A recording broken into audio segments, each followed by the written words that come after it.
Okay, here's my 93 Miata. It's a 1.6 liter engine and a 5-speed.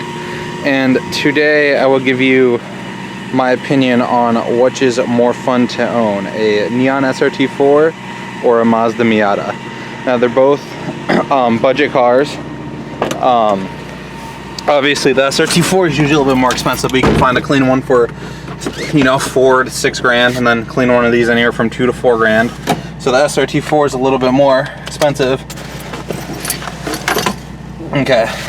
I would never buy an automatic one of these. I don't think that'd be any fun at all. This is the slowest thing I have ever driven, and it is not... It's kind of fun driving around the city because you're just slapping through gears left and right because you got to be in the power band. But it is not very fast at all, and you kind of get bored with it eventually. But it is really fun through turns, and it handles a lot better than a front-wheel drive srt4. But I don't know, I'd say I have almost equal fun in both. They have different purposes. The Neon is a lot easier to mod, especially if you're gonna do anything engine-wise.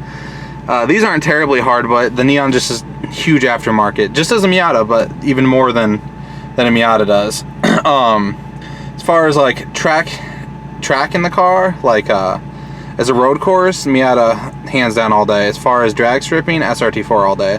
So they're completely different cars. But in my opinion, this gets kind of boring to drive sometimes, just because you always wish there's a little bit more. And people tell you, oh, but it handles fantastic. And yeah, it does. But I mean, at some point, eventually it's just not enough. You always want more. And yeah, you could turbocharge it, but I mean, to me, it's not worth the money to get, you know, 200. I mean, you could get more, don't get me wrong, but on a stock engine, say you get 200 horsepower to one of these. And yeah, it's extremely light. But I mean, an srt4 is only 3,000 pounds, and I mean, you get 450 out of that, so that's gonna kill this in a track day, a drag race all day. But the best thing about this, hands down, is the drop top. Love it. It is only like 55 degrees, but we're still gonna drive with the drop top down. So let's go ahead and go for a quick drive.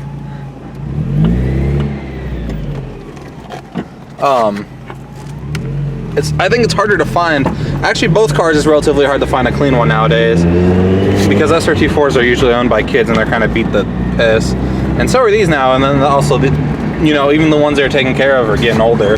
You know, some are 25, 26. Let's see, yeah, 27, 26 years old. Some of them.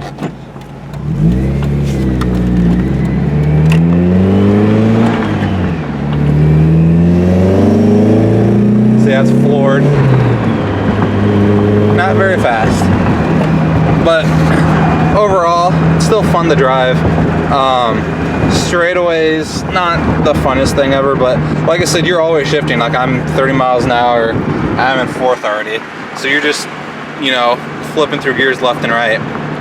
But that's really all I have to say about the Miata. Well, here's the srt4. And compared to the Miata, the Miata's half the size of the srt4. The 4 doors in this are extremely nice, very, very practical compared to the Miata. There's actually trunk space. If we go inside the car, there's actually room to move around. You actually aren't on the ground, you're actually higher up. Speedo is a lot nicer. Side panel and door panels are kind of cheaper feeling, but overall a lot more practical than the Miata. Not having a drop top isn't as fun, but it is more fuel efficient stock. It's faster. If you build this, it's still almost as fuel efficient as a Miata, depending. I mean, you know, you could go crazy on the builds, but if you do an average build, it's still more fuel efficient than the Miata. Let's see, we go ahead and go for a drive in it real quick. It has been a very long time since I've driven this car, so it will probably 3-4 months. So excuse the poor shifting, because I am very used to the Miata. I guess not the poor shifting, but poor use of the clutch, because it is a lot different. Oh, power steering too is nice. I forgot about that. No power steering in the Miata, which is an option on some of them. So you could obviously get one that has power steering. Ooh, burning up the clutch, whoops. Overall, it's a lot smoother driving.